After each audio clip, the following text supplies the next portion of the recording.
我在台湾生活了这么久，发现了台湾的有哪些美好呢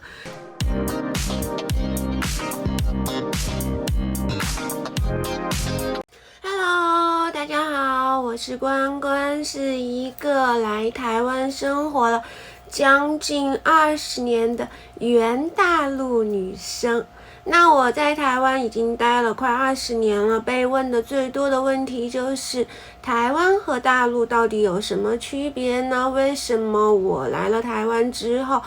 就选择定居在这里，而不愿意再回大陆了呢？那我这个资深的台湾漂，现在就跟大家分享一下我待在台湾将近20年，然后感受到台湾和中国有哪些不同？为什么我不想再回中国生活了呢？在还没有来台湾之前，对台湾的印象全部都停留在台湾的歌曲和台湾的影视剧里。那个时候就是江蕙啊、邓丽君啊、李宗盛啊，给我们留下了很多脍炙人口的歌曲。还有在80年代的小虎队也都记载了我们一代人的青春记忆。那个时候呢，还有一些台湾的偶像剧，那让关关对台湾就产生了浓厚的兴趣。三毛和荷西的故事也是那个时候非常向往。命运的齿轮呢就是这样转动的。2006年呢，我就嫁来了台湾。刚到台湾的时候呢，也是有一些不习惯，毕竟之前受的教育让我在认知上多少也有一点小粉红吧，就也会认为说台湾是中国不可分割的一部分。那刚来台湾的时候呢，因为人生地不熟，对台湾就只有一个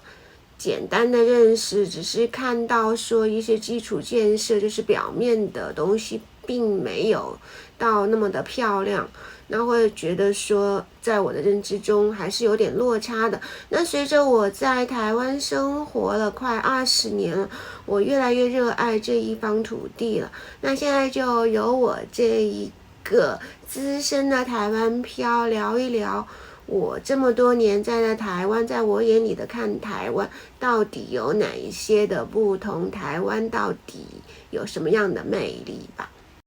台湾人民大多都是温良恭俭的。我刚来台湾的时候就被我的前夫告知说，搭乘手扶梯的时候一定要记得站在手扶梯的右侧，那左侧的部分要留给那些希望快速通过的人。我刚开始并不是很明白，就觉得说两个人明明是一起来搭手扶梯的，为什么不能够并排走，而一定要一前一后站呢？然后生活了这么多年之后，我也非常的习惯了说就是站在右边。当有看到电梯上有人站在左边的时候，我也其实心里面也是会有点在翻白眼，觉得说他为什么要这样站，为什么不把左边让出来给那些希望尽速通过的人行走呢？后来我才有上网去查询为什么会形成这样的现象呢？原来是台北捷运最初的宣导是站立右侧左侧通行。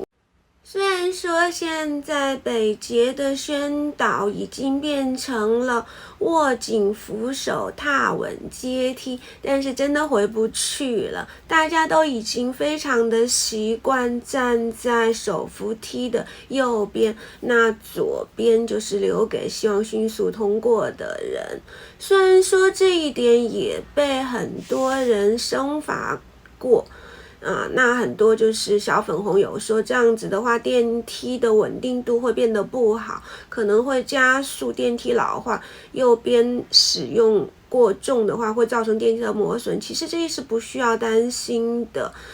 这些电梯手扶梯都是有经过设计的，它的载重的平衡点是非常好的。站在右边，那这也是我在台湾生活将近20年发现的台湾的一个特色。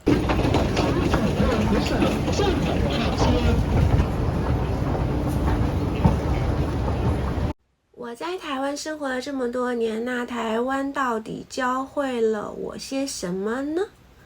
首先呢，我学会了在公共场所要轻声细语的，不能够大声的喧哗。去素食餐厅吃饭，要记得吃完之后要把自己剩下的东西都收好，去放到指定的位置。那这些是我以前在大陆是没有办法做到的，好像也没有这种习惯，人们都没有这种在公共场所会小声的习惯。记得那时候还有开放自由行的时候，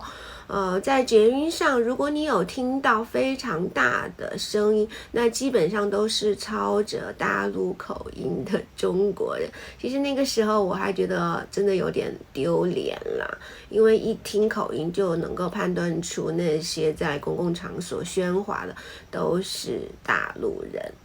在台湾我还学会了自觉的排队，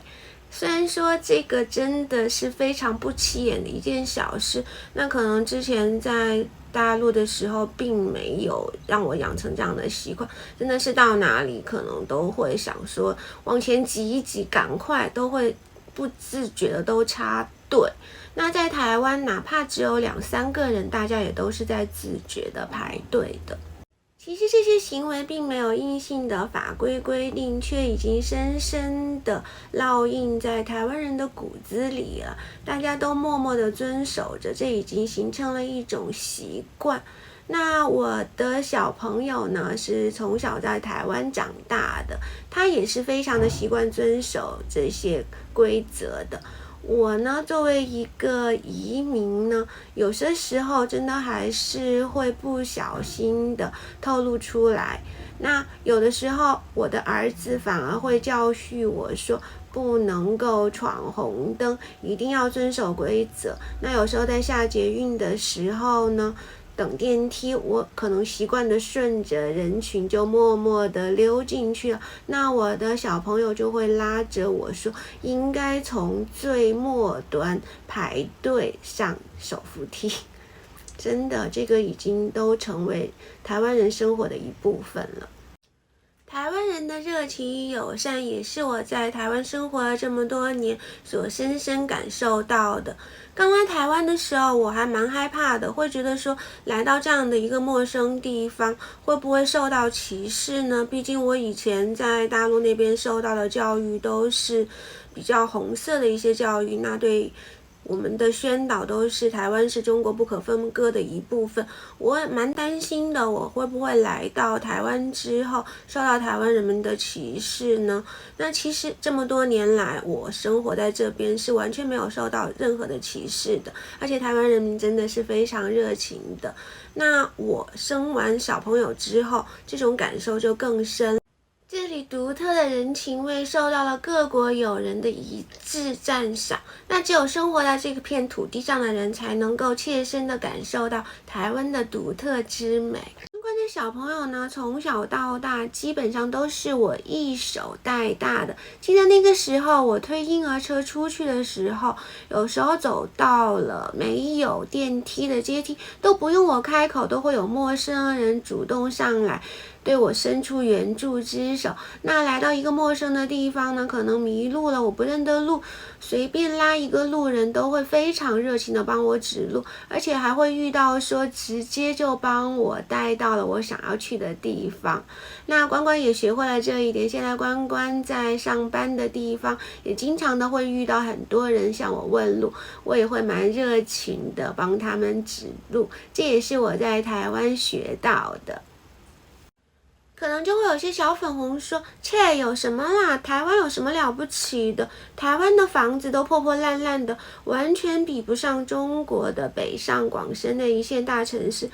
简直还不如中国的一些3线小城市呢。但是其实他们并不了解台湾，没有来过台湾，没有在台湾生活过，是没有办法了解真正的台湾。台湾的美并不是停留在表面，台湾的美是融入到人们的生活中，与人们的生活是密切相关的。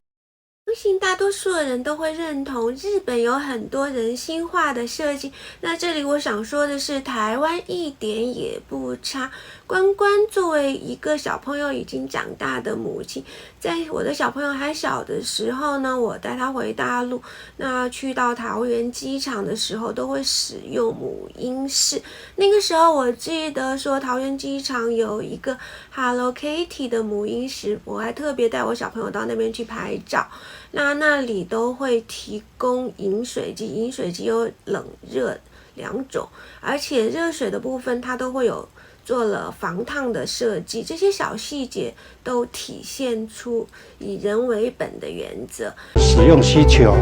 在出入境楼层跟内候机室都备有母挤乳室，提供了舒适隐秘的设施以外，然后备有湿纸巾、纸尿布等耗材，还有专人做清洁及补充耗材等服务，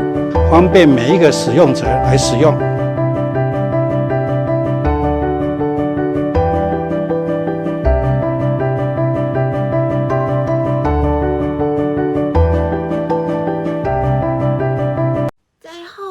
生活中，我逐渐发现，在台湾，不管是捷运站或者是各种百货公司等公共场合，都能够非常便捷的找到普及乳室、育婴室。那都说小孩子是祖国的未来，是国家的希望。那对小朋友的关爱都体现在各种的细节中。那我觉得台湾在这一点也是做得非常好的。那我发现这集有点长，一集聊不完。那我们下集接着聊。我在台湾生活了这么久，发现了台湾的有哪些美好呢？那这集就到这里啦，下集记得继续要追踪我哦。那就这样咯，拜拜，我们下集接着聊哦，不见不散哦。